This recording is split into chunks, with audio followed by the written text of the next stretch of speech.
Je vous explique. J'ai un quota d'heures de sommeil qui est très très bas. Pour ne pas dire que j'ai fait une nuit blanche la nuit dernière. J'ai réussi à faire une sieste, mais sincèrement, j'espère que cette vidéo va bien se passer, que je n'aurai qu'à la tourner qu'une seule fois, puisque j'aurai pas la foi de la retourner une deuxième fois.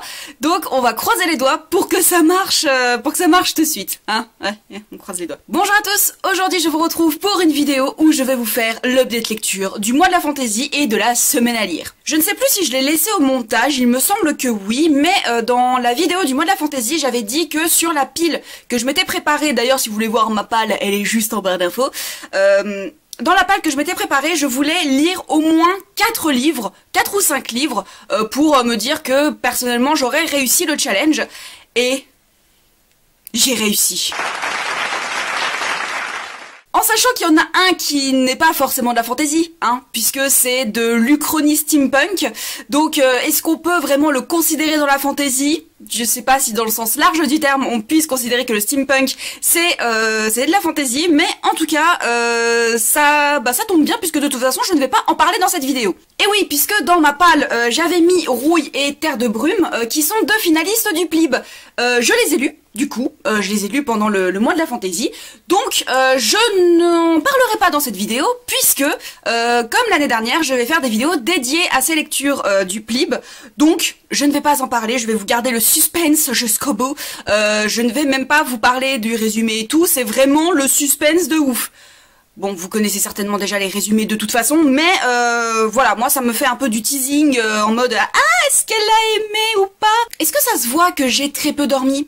Parce que l'état dans lequel je suis actuellement, c'est clairement mon cerveau qui me dit « Va te coucher, tu n'es plus capable de raisonner normalement. » On va faire avec. Comme vous avez pu le voir dans le vlog de la semaine à lire, j'ai lu Dolorine à l'école, le 3e tome de la trilogie des Sœurs Carmine, ou tout simplement, pour faire un résumé clair, net et concis, Dolorine va à l'école. Parfois, il suffit pas de plus. Non, en vrai, Dolorine n'est pas vraiment une petite fille très très sociable, puisque elle, parfois elle comprend pas forcément les choses. Quand il y a un ennemi clairement identifié, parfois elle pense que c'est un ami, hein, ce qui n'arrange pas forcément ses relations sociales, hein, pour être honnête. Et dans le pensionnat dans lequel elle est, où ses sœurs ont été quand elles ont dû aller à l'école, il y a une chose étrange qui ne lui est jamais arrivée avant, c'est qu'elle ne voit aucun fantôme. Dolorine a la capacité de voir les fantômes et communiquer avec eux, mais là, elle ne voit aucun fantôme et ça l'intrigue énormément, et du coup elle va essayer de percer le mystère. Voilà, où sont passés tous les fantômes? Est-ce que j'ai encore besoin de dire que la série des Sœurs Carmine, c'est une série que j'aime vraiment beaucoup. Franchement, c'est une série que je lis quand j'ai vraiment envie d'une lecture sans prise de tête et où je sais que je vais passer un très bon moment et où je vais beaucoup me marrer. Je me souviens pas grand chose du 1er tome pour être honnête, mais je me souviens que j'ai énormément ri. Le 2e tome est pour moi le meilleur de la série et j'ai énormément ri, et dans celui-là j'ai aussi pas mal ri puisque Dolorine est juste adorable, à ne pas comprendre les expressions ni forcément ce que les autres attendent d'elle, et c'est vraiment trop mignon. Je ne vais pas forcément en dire beaucoup plus puisque j'ai déjà tout dit. J'ai aimé cette série et c'est la première série que je termine en 2019. Hourra. en mai. C'est une grande révolution dans ma vie, hein. Le nombre de séries que je commence et que je ne termine pas sont aussi longues que mon bras, n'est-ce pas? Donc la série des Sœurs Carmine, j'ai vraiment beaucoup aimé. Grisaille va quand même me manquer. Grisaille va quand même me manquer avec ses habitants totalement délurés et sans cœur pour certains, qui sont parfois un peu stupides, mais c'est ça qui les rend hyper attachants, et voilà, j'ai vraiment beaucoup aimé les Sœurs Carmine.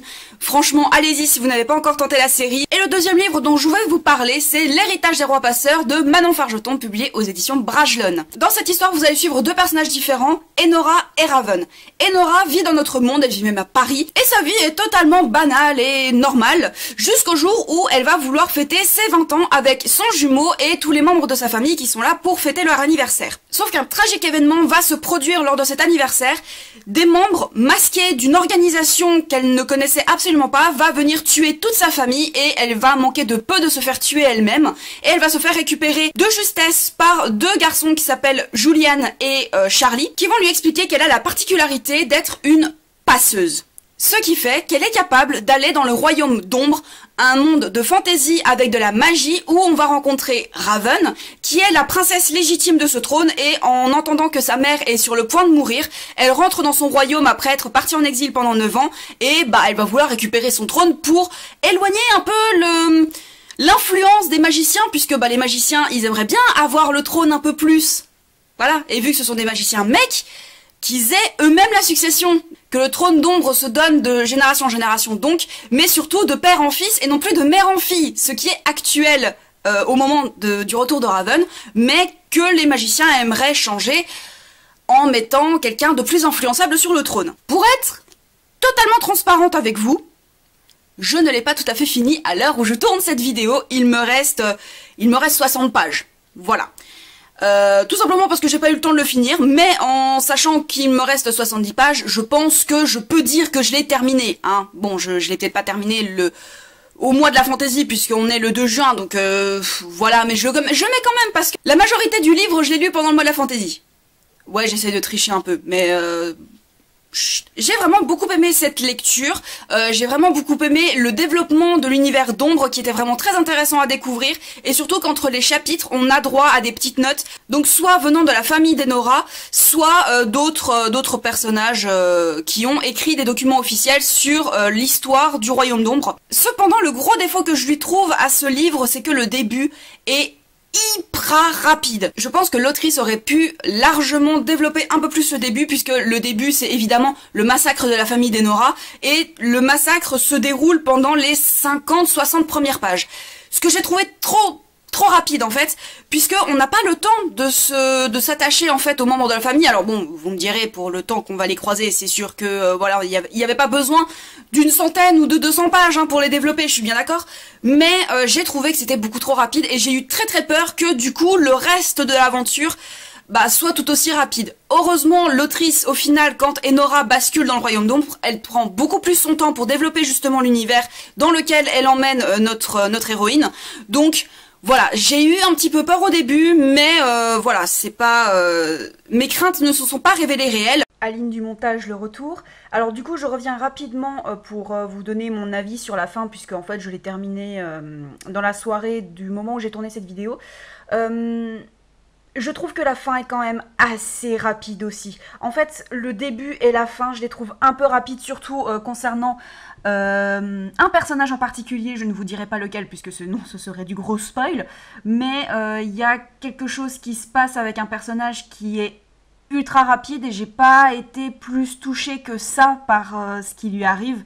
Donc voilà, le début et la fin, tout compte fait, sont quand même un poil trop rapides pour moi. Le développement de l'univers est hyper cool et ça me donne envie de découvrir les illusions de Salvloar, mais le début et la fin de ce roman sont quand même un poil trop rapides à mon goût. J'aurais préféré que l'autrice prenne un petit peu plus son temps pour exploiter les événements qui se passent, en fait, surtout concernant un des personnages sur la fin. L'autre petit point noir dans ma lecture, c'est qu'il y a beaucoup de personnages qui sont pas forcément beaucoup développés. Le noyau de l'aventure va être évidemment Enora, et donc les personnages qui gravitent autour, et Raven, et pareil, les personnages qui gravitent autour d'elle.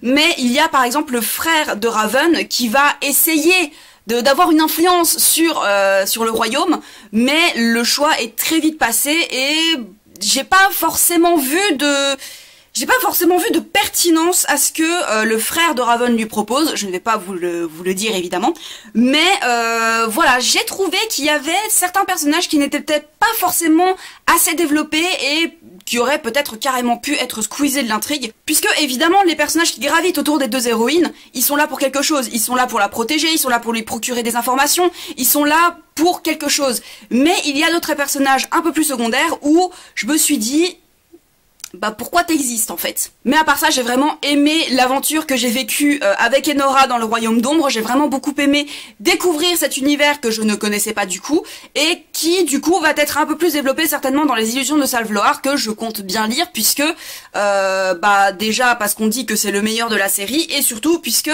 il y a une autre intrigue qui se passe en fait plus à l'est du royaume, qui me donne vraiment envie d'en découvrir plus.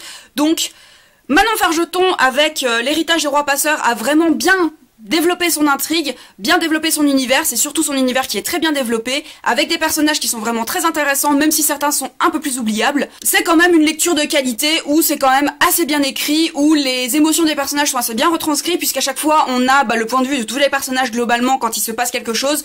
Pas à chaque scène, mais il y a une alternance de points de vue qui donne vraiment de la personnalité à tous les personnages, et c'est ça que j'ai vraiment beaucoup aimé. C'est vraiment un univers très intriguant que j'ai aimé découvrir au travers de l'héritage des rois passeurs, et que j'aurais hâte de redécouvrir et surtout de développer dans les illusions de Salvlor.